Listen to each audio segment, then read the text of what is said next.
Pour l'instant, ce qu'on peut dire, c'est que localement, il y a des apiculteurs qui ont souffert sévèrement des attaques de frelons, mais est-ce que c'est généralisable à l'ensemble du pays, à l'ensemble des régions où le frelon est installé ou va s'installer? Là, il va falloir voir, quoi. On ne peut pas pour l'instant chiffrer. Il y a des ruchers qui sont très très fortement attaqués, et puis il peut y avoir des ruchers qui sont pratiquement pas attaqués, même s'il y a des nids de frelons à proximité.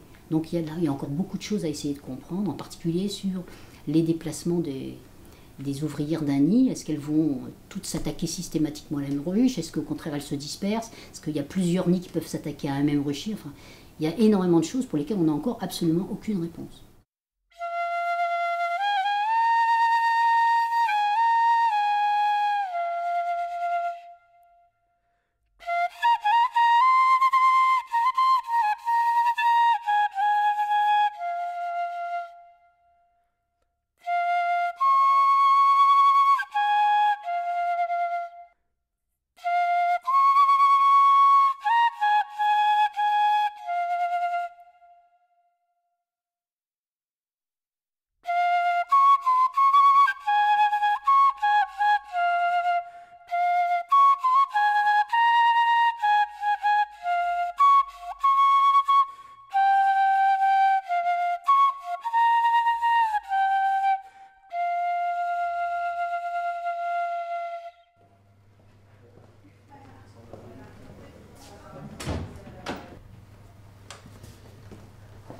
Les OGM ne peuvent pas, ne devraient pas pouvoir échapper à une évaluation sanitaire et environnementale extrêmement stricte et rigoureuse. D'autant plus, et c'est bien important de le préciser, que plus de 99%, je dis bien plus de 99%, c'est même 99,98 ou 99%, des OGM agroalimentaires qui sont donc plantés à la surface de la planète et qui font l'objet de demandes d'autorisation, donc si on continue comme on est parti, c'est encore vrai au moins pour les 10 ans à venir, sont des plantes pesticides.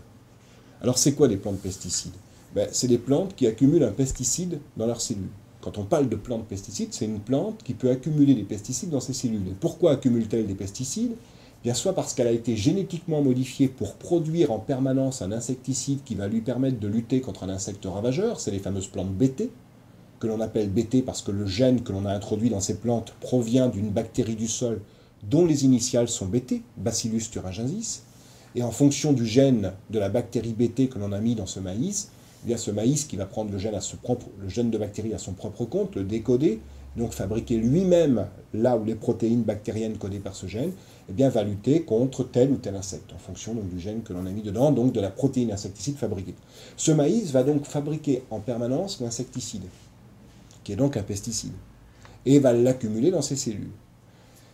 Donc il y a une accumulation par synthèse. Et puis la deuxième catégorie d'OGM, toujours dans les 99,99%, qui sont donc toujours des plantes pesticides, ce sont des plantes que l'on a génétiquement modifiées pour leur permettre de tolérer un herbicide. C'est-à-dire, elles peuvent absorber l'herbicide sans mourir. C'est les fameuses plantes RR, Roundup Ready, qui sont des plantes qui tolèrent le Roundup. Le Roundup étant un herbicide fabriqué par la société américaine Monsanto, qui fabrique des plantes qui résistent au Roundup. Et il y a les plantes LL, Liberty Link, qui sont des plantes qui résistent à un autre herbicide général qui est le Liberty, qui est un herbicide fabriqué par la société européenne Bayer, qui fabrique les plantes qui résistent au Liberty. C'est vrai que le monde est bien fait des fois. Donc voilà, alors on a donc toutes ces plantes qui accumulent des pesticides, soit un insecticide parce qu'elles le synthétisent, soit un herbicide parce qu'elles l'absorbent. Donc la moindre des choses, là encore, serait que ces plantes soient évaluées comme des pesticides. Or, on est loin du compte, puisque la législation européenne sur les pesticides, on peut en penser ce qu'on veut, elle est certainement insuffisante, mais au moins, elle a le mérite d'être cadrée, et elle dit que pour qu'un pesticide obtienne une autorisation de mise sur le marché, il doit avoir subi des tests toxicologiques pendant 3 mois sur 3 espèces animales différentes, et en plus de ces tests à 3 mois, des tests à 1 an sur le rat et à 2 ans sur le rat. 2 ans, c'est la durée de vie de l'animal, du rat, donc ça permet de voir les effets tout au long de la vie, notamment les effets chroniques, alors que les études à 3 mois ne permettent essentiellement que de voir les effets aigus. Eh bien, en ce qui concerne les plantes pesticides, la directive européenne 2001-18, cette fois-ci, ne dit pas que ces plantes ne doivent pas être évaluées à moyen et à long terme, mais elle ne définit pas de cadre minimum d'évaluation.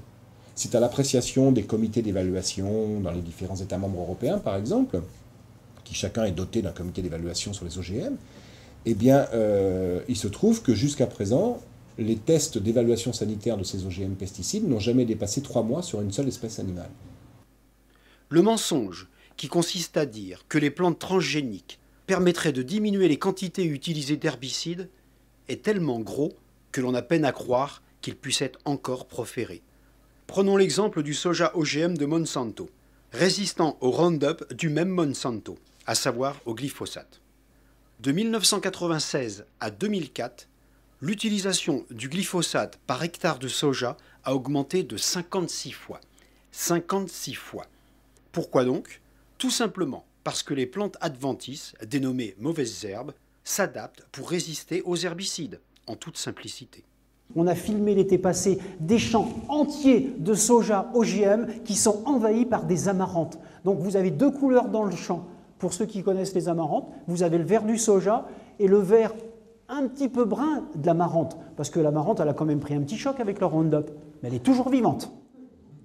Ce sont donc des centaines de plantes adventices qui, en l'espace de 10 ans, sont devenues résistantes au glyphosate en particulier et aux herbicides en général. Les agriculteurs aux USA sont contraints d'utiliser des cocktails d'herbicides pour sauver leur soja transgénique résistant au Roundup. On a fait un interview avec un gars qui avait une grosse porcherie. Il avait 100 ou 200 truies. Donc il vivait de ses petits cochons. Mais le gars, il était malin. Plutôt que d'acheter le maïs transgénique, il le cultivait lui-même. Il avait un double maïs transgénique. Au bout d'un an de grossesse nerveuse de ses truies, il a commencé à se poser des questions. Mais un peu plus d'1 an après, il avait déposé le bilan. Parce qu'un cochonnier qui ne fait pas de petits cochons, c'est un cochonnier mort. Donc il a ameuté le terrain. Il y a plein de paysans qui ont commencé à téléphoner. Et puis USDA et tout ça, ils ont écrasé le morceau. Non, non, il n'y a aucun problème. Ben, lui, il a perdu sa ferme. Parce qu'en fait, eh bien, son double maïs BT Roundup Ready avait totalement stérilisé. Pas stérilisé, les truies, elles faisaient mine d'être enceintes, mais elles n'étaient pas. Type grossesse nerveuse, mais allez expliquer une grossesse nerveuse chez une truie. Et, donc, et je ne vous parle pas des gars qui ont failli crever parce qu'ils ont mangé un taco dans un truc mexicain. Ils étouffaient, il fallait les emmener en ambulance, perfusion vite fait à l'hôpital, sinon ils seraient morts. Starlink, un des maïs de Monsanto. Alors je prends l'exemple de Monsanto parce que Monsanto c'est une entreprise qui fait 90% du marché des semences transgéniques dans le monde. C'est une entreprise qui a le soutien, disons, total des administrations américaines, qu'il s'agisse de démocrates ou de républicains, parce que l'objectif déclaré de Monsanto est bel et bien de devenir le Microsoft du vivant. C'est-à-dire que les États-Unis veulent construire un monopole sur à la fois les logiciels, ce que j'appellerais entre guillemets, c'est une métaphore, les logiciels informatiques, et à la fois sur ce qu'on pourrait appeler les logiciels du vivant, ou appelez-les comme vous voulez.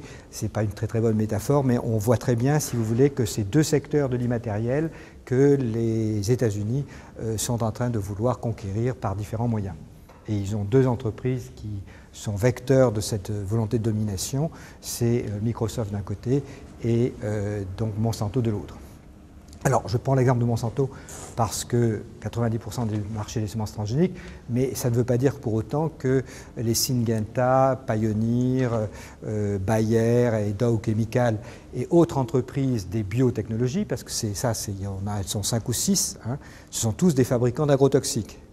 Ce qui est quand même assez intéressant, c'est de voir que ces gens-là se baptisent les entrepreneurs des sciences de la vie. C'est qu'on est dans une société à l'heure actuelle véritablement orwellienne.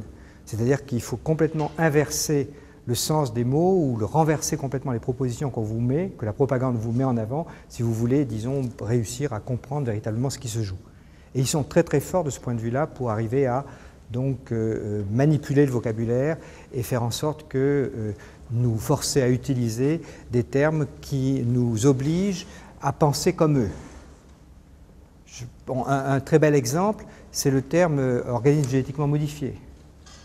C'est un terme qui a été imposé par qui? Par Monsanto, pour éviter le terme précis qu'il aurait fallu employer, qui était employé d'ailleurs par les scientifiques après les premières manipulations génétiques, qui était le terme de chimère fonctionnelle. À l'époque, fonction et gène, ça veut dire la même chose, hein, chimère fonctionnelle ou de chimère génétique.